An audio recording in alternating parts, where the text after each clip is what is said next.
Have you ever looked at somebody and thought, boy, they just don't look quite right. They don't look healthy. Today we're going to discuss some signs and some things that you can observe and look at yourself and others to determine what may be going on with their health.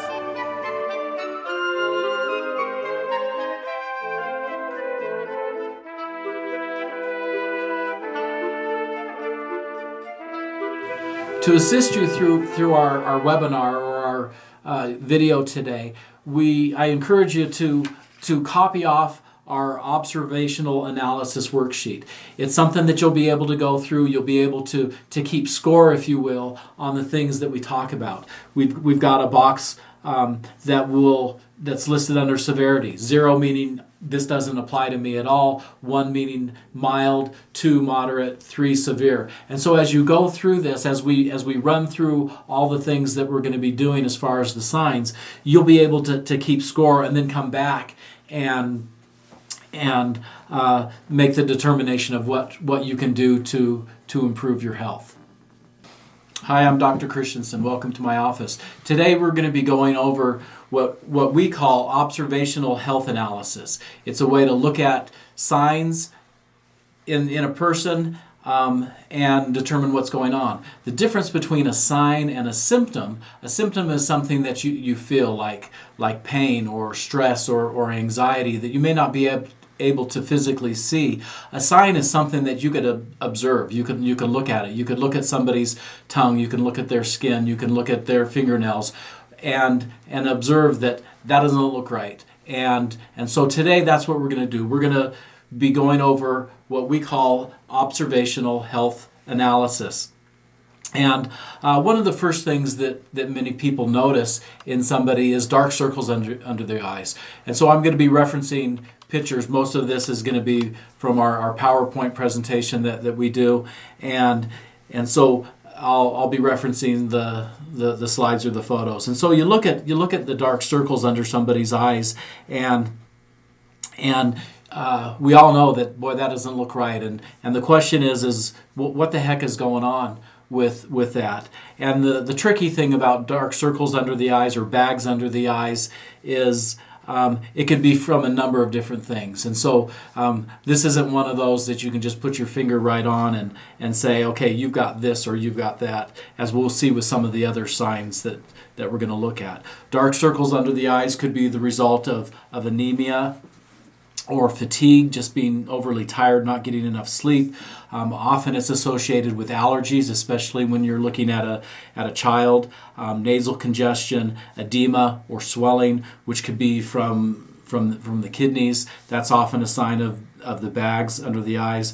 Too much sun, and parasites is the last one. Parasites is almost always involved with somebody with dark circles under the eyes, particularly if it's been going on for months and months. And so that's one of the first things that we look at. I'm not going to make any supplement or dietary recommendations for this because it's important to figure out what's going on first.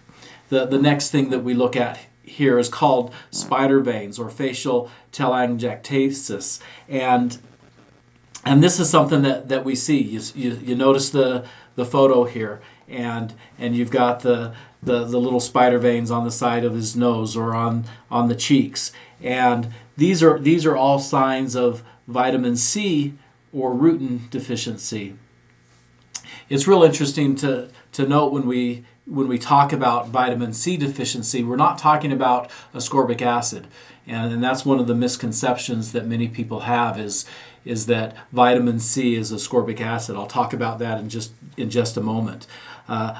Another thing that we see is gingivitis, or the swelling and the bleeding of the gums.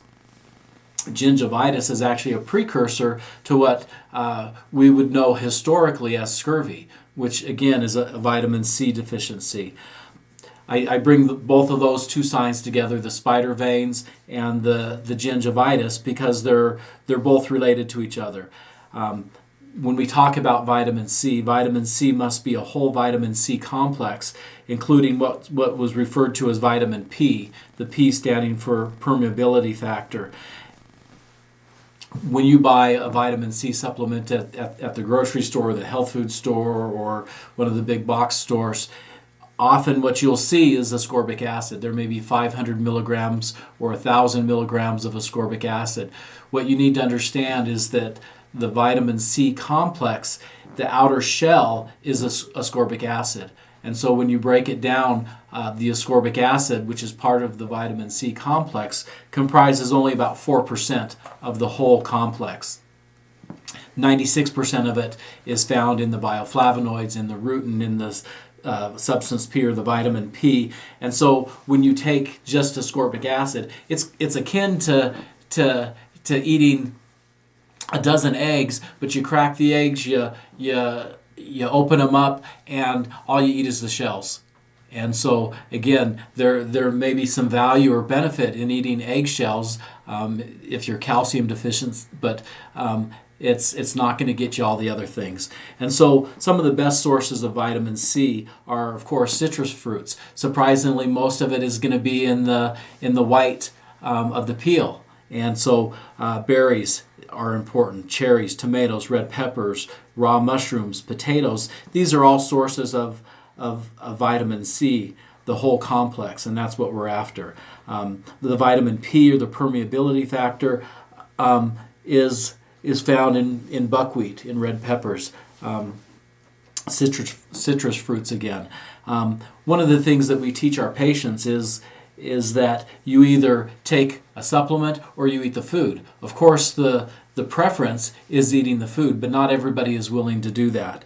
One of the supplements that we recommend for vitamin C and this rutin, or permeability factor, is Cataplex C and Cyruta Plus.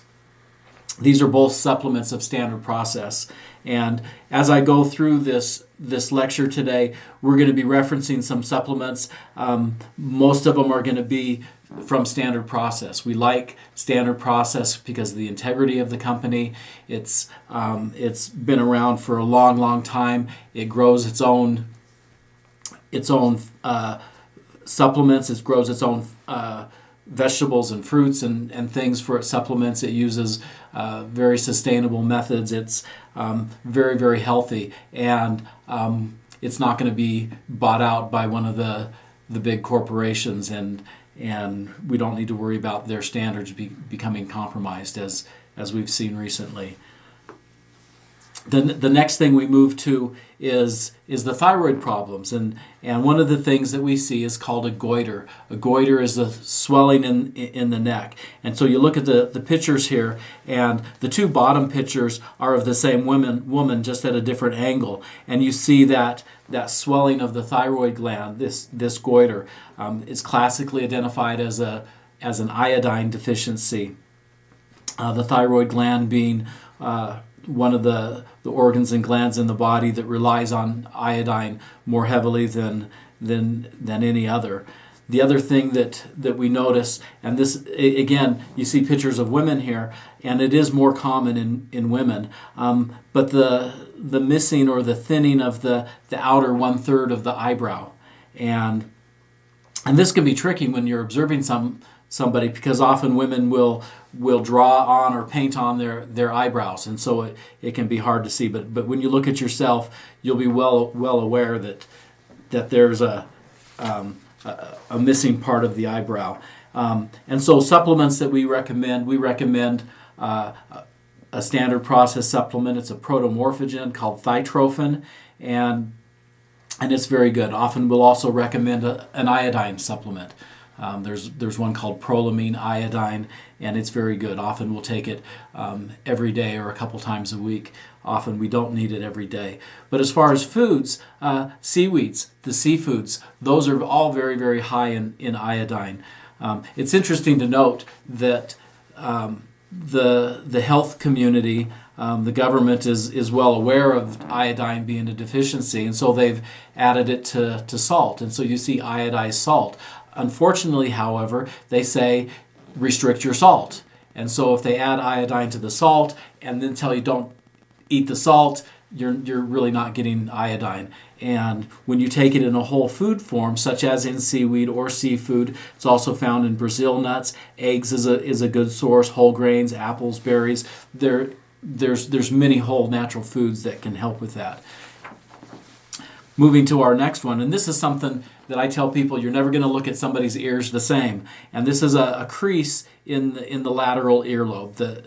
And so it's also called Frank's sign, and it's a sign of cardiovascular risk, meaning that the arteries and capillaries are I don't want to say they're clogged up, but they're narrowing a bit. And as a result of that, by the time you get to the end of the line, the end of a capillary, they start folding up on themselves a little bit because they're not patent. The flow is not getting all the way through, and so we see the crease in the earlobe. You see the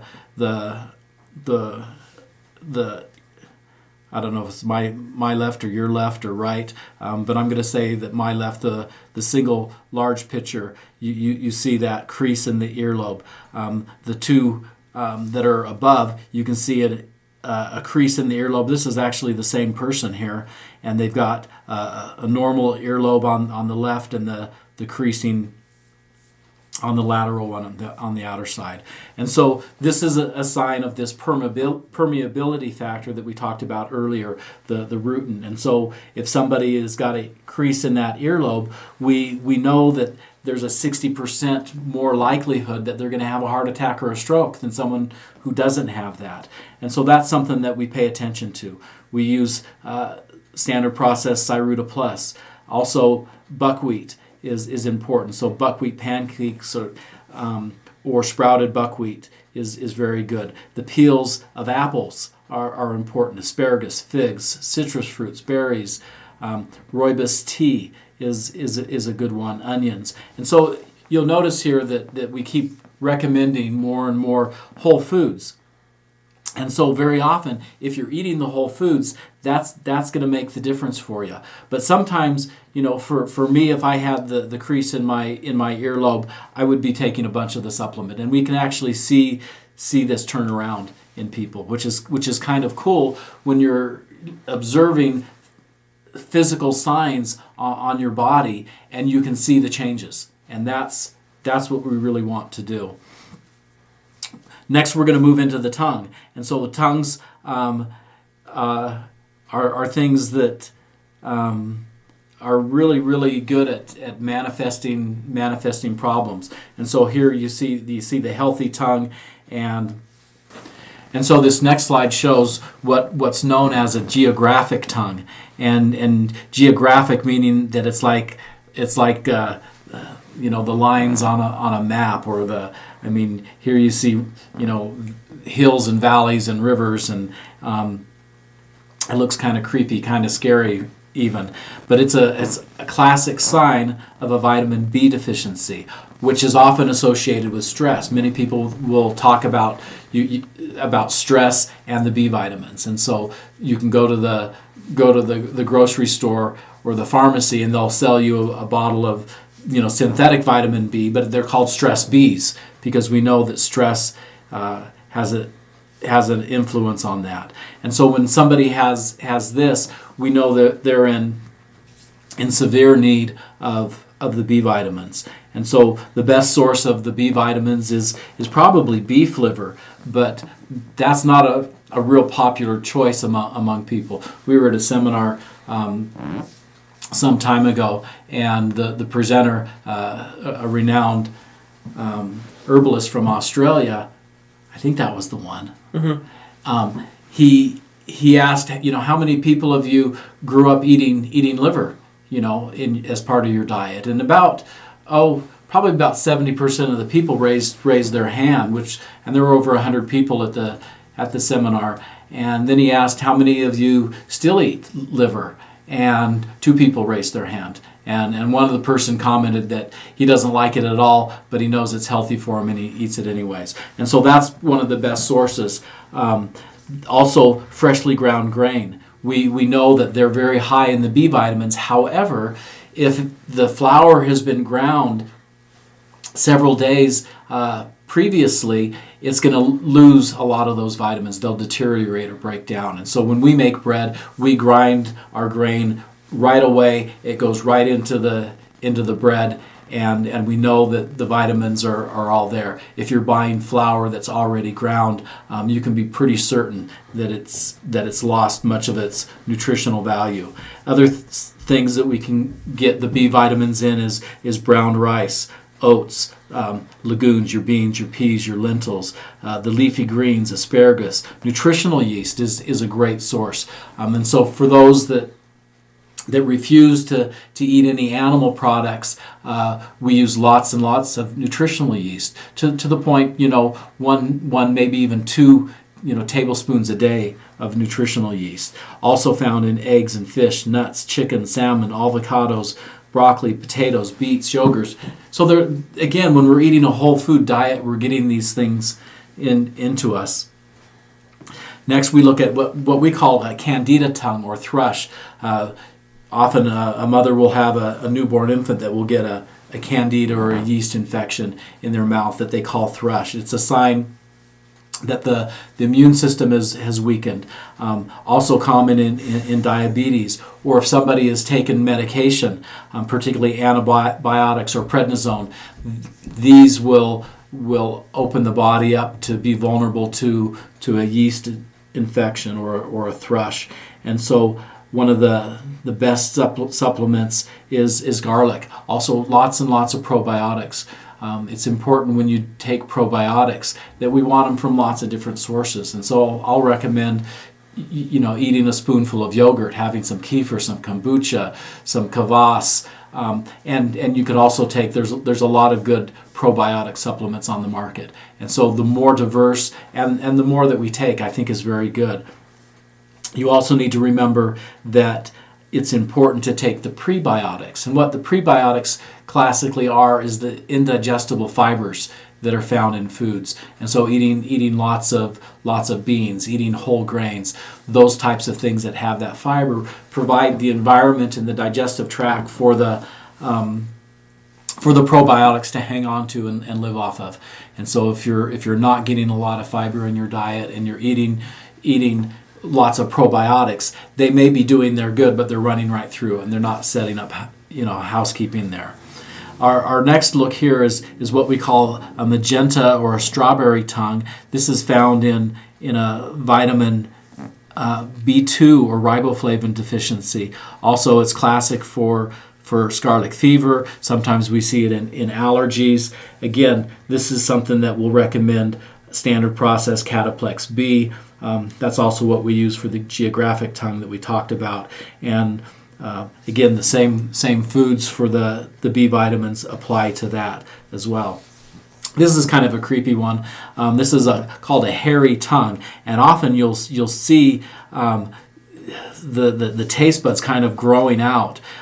Real common with somebody who's a big alcohol, coffee, or tea drinker, not the herbal tea, but the Camellia sinensis, the green tea or the black tea. More the black tea than the green tea, though. And so if you've got a smoker, if you've got someone who's, again, putting toxins into their mouth, we see too much bacteria or yeast overgrowth.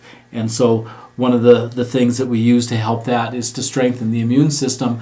And we use a standard process or a MediHerb product called Garlic Forte. It's real inexpensive, and I put people on one in the morning, one in the evening. The bottle has 40 of them in it, and so we do that for the 20 days, and that makes a big difference. Moving on, a pale tongue. Again, you look at this tongue here, and it looks actually pretty healthy as far as its shape. We don't see any cracks or grooves or anything like that. Obviously, this is a young person, but very, very pale. And this is a classic sign of anemia. There's a couple other signs that we're going to get into when we look at the fingernails. And so when you look at somebody and they just look really pale, again, that can be a sign of anemia. Of course, if you want to make sure, you can do a blood test, you can do a CBC, and you can look at it that way. And so often anemia is associated with iron deficiency. Iron, if you look at soil that has a lot of iron in it, it's going to be very, very red. Here in Utah, we go down to the canyons in southern Utah, and some of them are just very, very beautiful and red, and that's because of the high iron content in the soil. The molecule of hemoglobin in the body, in the red blood cells, has iron in the center of that molecule. Interesting to note that chlorophyll, which molecule looks exactly like hemoglobin, doesn't have an iron in the center. It has a magnesium, and so when and magnesium has that green color. And so again, if we were plants, our blood would have chlorophyll, and as plants do, and we would be green. I think we look better not green. This is something we see, which makes me a little bit crazy. A discolored tongue from eating candy, and all I can say is this can't be healthy. And again, we're treating or we're teaching our children sometimes that things that are good and pleasurable in life are unhealthy, and I recommend people against that. Moving on, we look at lips, and so here I've got a slide of healthy lips. We look at people and we see lips that look good, and we see some that don't look good. One of the first signs of dehydration is going to be dried or cracked lips. And so when you look at lips that are dried and cracked, that's one of the first things that we look at. And so someone who has chronically cracked lips and they're drinking enough, then we look to other things. We look at the vitamin B deficiency. We look at zinc deficiencies, things like that. And so those are important to notice. But honestly, more often than not, it's the dehydration, and many of us don't drink enough water. When we need to rehydrate, we drink water. We don't drink Gatorade. We don't drink all of these sweetened things. If you look at top-level athletes, you better believe they are not drinking Gatorade. They're not drinking many of these things that are overly sweet, that are designed for the general inactive consumer. And so, again, food-wise, with that, we're looking at the same thing with the others. Often we see someone with cracks in the corners of their mouth. You look at the picture of the open mouth with the tongue, and you can kind of see a geographic tongue there as well as the cracks on the side of their mouth. And so again, we're looking at a B vitamin deficiency. We're looking at iron deficiency. And so this is something that you'll see someone, and the kid's always got cracks at the corner of his mouth. That's a nutritional problem, and so you need to pay attention to that. We talk about metabolic syndrome, and people see it every day, but often they don't know what it is. And metabolic syndrome, it's a syndrome is a composite or a combination of different signs or symptoms that together mean something. And so with metabolic syndrome, we're seeing someone like this guy with a fat tummy.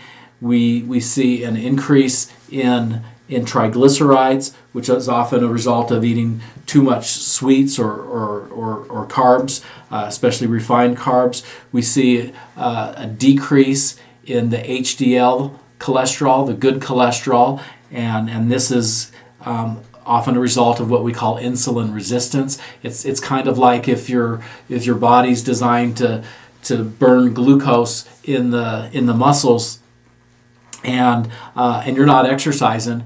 When the insulin goes in and it's trying to bring the sugar out of the blood and into the cell, your cells are saying, no, we're all full, we don't need any, and after a while those receptor sites become desensitized, and so the saying, you either use it or you lose it.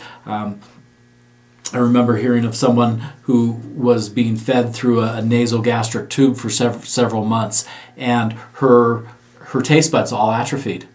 And after she was, eating again normally, and so she began eating again, and she couldn't taste, and they finally came back. But again, you use it or you lose it. And so symptoms of metabolic syndrome. So sadly, we see if there's three of us in the room here together, one of us has got metabolic syndrome, and depending on who you hang out with, it might be all three of you. And so we see an increase in heart disease. We see lipid problems. That's your high cholesterol that they're giving everybody the statins for. Again, not addressing the underlying problem, but just trying to manage the symptom of that, which I think is not very wise. Hypertension or high blood pressure is another sign or symptom, but it's not the problem. Although we treat high blood pressure as a disease, it's a sign that something else is wrong. We see the type 2 diabetes. Remember the days when it was called adult onset diabetes? Not anymore. That's because we've got a growing number of children who have this adult onset or type 2 diabetes. Dementia is a huge one associated with this. Interesting to note that your statin drugs are very often a precursor, and some say even a prerequisite for dementia or Alzheimer's disease. An increase in cancer, polycystic ovarian system. This is often, or syndrome. This is often the young woman that you see who's got the fat tummy, often the thinning of the hair. Horrible menstrual problems, endometriosis, they can't get pregnant. And then this last one here that's listed is non-alcoholic fatty liver disease. This one's real interesting because, again, we knew in times past that the person who was an alcoholic would develop a fatty liver and often end up dying due to the alcoholic fatty liver disease or the cirrhosis of the liver. And what we're seeing now is more and more people who don't drink alcohol at all are having the same problem. And what happens is the fructose or the fruit sugar is treated in the same biochemical pathways as alcohol. And I think that the reason they use so much high fructose corn syrup is I think it's diabolical and devious personally, but I think one of the reasons they use that is because it does not trigger the satiety centers in the brain to say, I'm full. I don't need any more more food or calories. And so it bypasses that. And so we take in fructose and often in the the fruit juice that we give the kids, and it's all 100% fruit juice from concentrate. I don't know why they concentrate it, but anyways, but they take that into their body, and so we've got this whole generation, multi-generation people who are drinking so much fruit juice and having these problems. Now, an interesting thing with fruit, we encourage people to eat all the fruit that they want if they eat it as a whole fruit. And so when you eat it as the whole fruit and you've got the fiber in it, then all of a sudden your body absorbs it much slower and the body can handle it.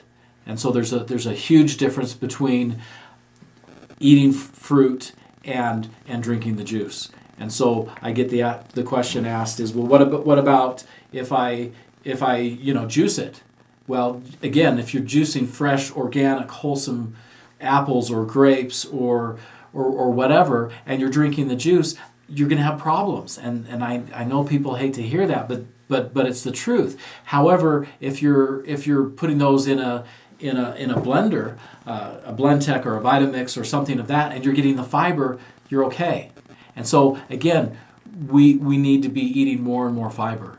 And so Americans today eat about 12% fiber in their diet, which 100 years ago it was 100 to 150 grams of fiber in their diet a day.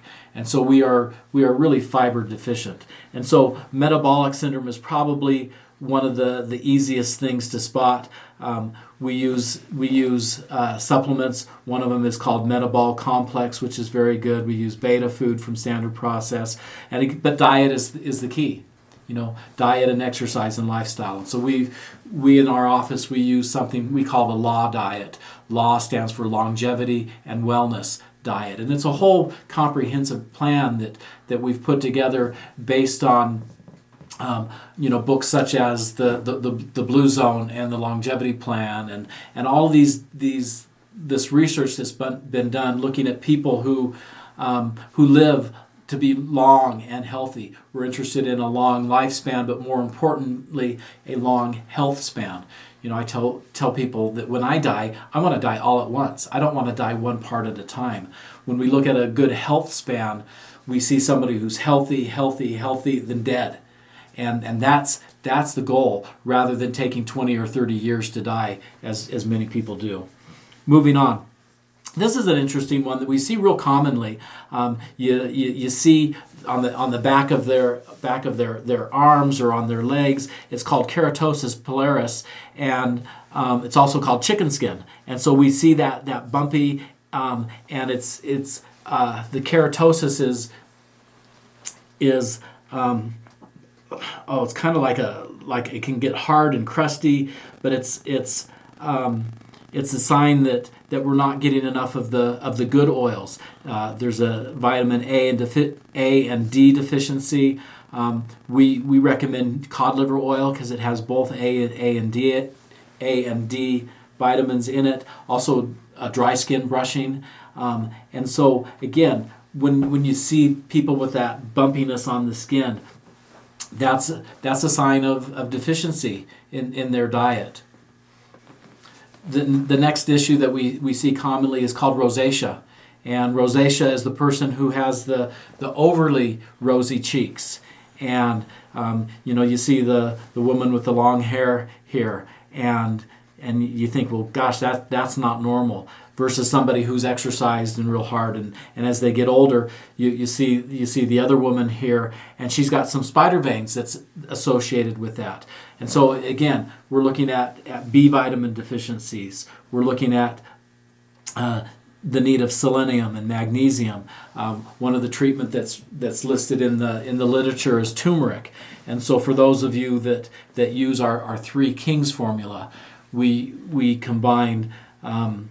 I tell Three Kings it's gold, frankincense, and myrrh. And so the gold is turmeric combined with fenugreek, and then it's got the frankincense and the myrrh. And again, we have very good results with that. And so if we need